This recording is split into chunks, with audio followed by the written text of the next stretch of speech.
Во денешната епизода на Шорткат ќе гледате. Продолжува штрајкот во градинките и училиштата. Синдикатот не ја прифати понудата на владата да им се зголемат платите на наставниците и воспитувачите за 10%. Репортажа од Чешка. Од напуштена фабрика до креативен уметнички образовен центар. Малата депонија со Линдан во Охис ќе биде чиста до крајот на месецот. Здраво на сите, добродојдовте во Шорткат. Јас сум Ангела и ќе ви ги представам најважните настани и случувања во изминатата недела. Останете со нас, почнуваме веднаш.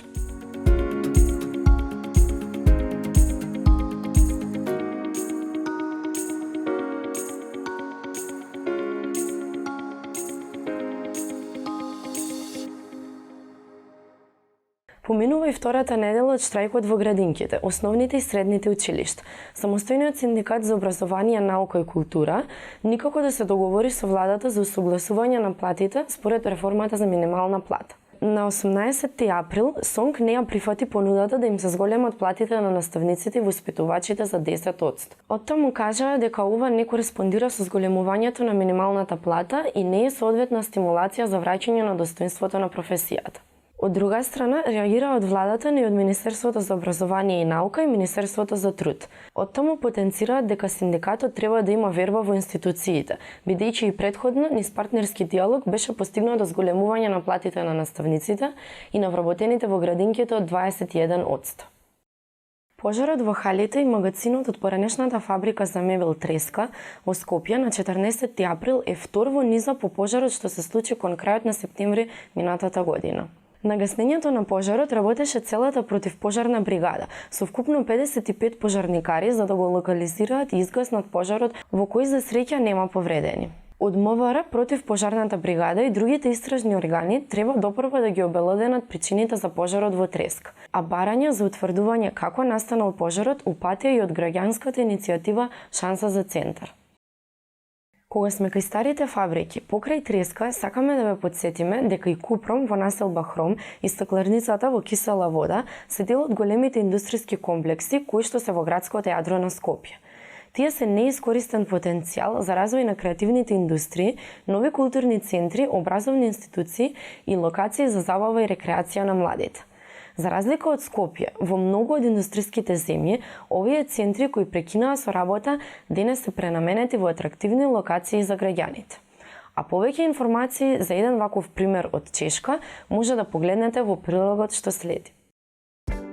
Дојни Витковице е локалитет прогласен за национално индустријско наследство на Република Чешка, кој што се наоѓа во градот Острава. Во 2008 година, некогашниот индустријски комплекс, од кој што се вадел јаглен и се произведувало челик, бил прогласен за европско културно наследство. Во Витковице, на периферијата на градот Острава, во периодот од 1835 до 1998 година се одвивало непречено индустријско производство. Како резултат на ова, Острава прераснала во еден од главните индустријски центри на Чешка, при што ја имала и една од најголемите челичарници во Европа. По прекинот на производството во 1998 година, многумина сметале дека напуштениот индустријски комплекс треба да се сруши и на негово место да се изградат згради со друга намена. Навистина, еден дел од областа Витковице денес е седиште на нови стамбени згради и трговски центри. Сепак, стручната јавност, граѓаните и самата држава на крајот успеале да се договорат Долни Витковице да прерасне во национално индустријско наследство кое е заштитено со закон. Наместо рушење, во рамките на комплексот направени се интервенции на еден дел од објектите, додека некои од водечките индустријски погони се автентично зачувани како сеќавање за минатото на овој град. Долни Витковице денес се состои од 18 разновидни зданија, при што дел од некогашните индустријски објекти се пренаменети во музеи, музички и уметнички студија, клубови, кафетерии, мултифункционална сала, научно-технолошки и образовни центри и хотел кои што привлекуваат огромен број на посетители од целиот свет.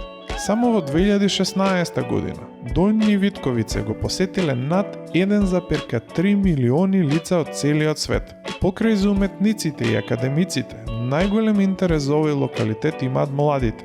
Во рамките на самиот локалитет може да се пронајдат информативни табли со податоци за историјата на Дојни Витковице. Враќајќи се наназад, Првиот јаглен од овој локалитет бил ископан во 1835 година. Во 1977 година пак, рекордни 1,7 милиони тони сурово железо биле произведени од првата печка на тамошната железарница. Трансформацијата на Витковице започнала по падот на комунистичкиот систем, при што во 1992 година бил затворен рудникот за јаглен Хлубина и една година потоа бил истиот претворен во музеј.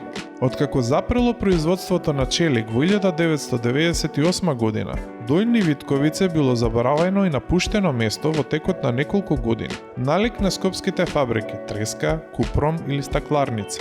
Но откако бил прогласен за национално индустриско наследство и по формирањето на посебна управувачка група за локалитетот, започнала заштитата на индустриските објекти, заедно со делумна трансформација и обнова на дел од нив.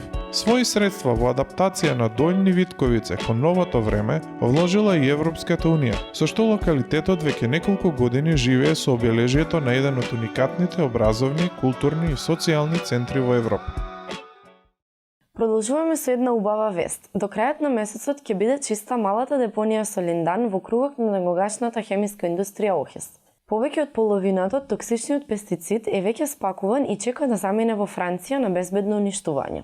На локацијата останува да се допакува уште контаминираната почва, која пак ќе се испрати во Холандија. Следно ви ги пренесуваме пораките и искуствата на интересните девојки Фаустин Помарел и Камил Ферари, кои од Франција се дојдени да бидат волонтерки во селото Терце, Тетовско. Веќе 3 месеци преку проектот European Solidarity Crop, тие волонтираат во Центарот за образование и развој. Главно работат со децата од оваа општина. Едната живее во албанско семејство, а другата во македонско. Sometimes it's difficult, but it's very important to try to go in a lot of association to see a lot of things, even if it's not association, to go to see people, to try to understand what they need, if you can help them, and after you can know yourself. I think it can be a very good experience, and to be a volunteer.